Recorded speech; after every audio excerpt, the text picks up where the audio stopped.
Hello, if you want to count steps on the Redmi Watch 5 Active, so there's like two options how you can do this. First of all, you will have to grab your phone, go to the Mi Fitness application, go for device, and you will have to go for system apps, or maybe not. We have to actually go for the fitness and health, and we have to go for stats. There we go. And here you can pick your daily goals of steps. So in my case, it's actually 50,000, but for sure I'm not gonna make that much, so let's go for 5,000 steps.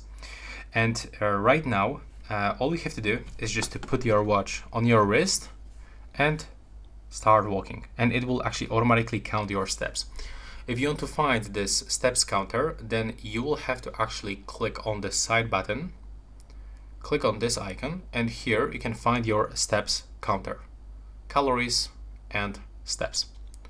Also, we can count steps by opening workout, and for example, you can select walking.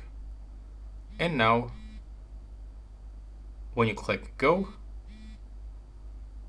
we have to actually wait for a GPS, but we don't have to. There we go. And as you can see, right now, it actually starts.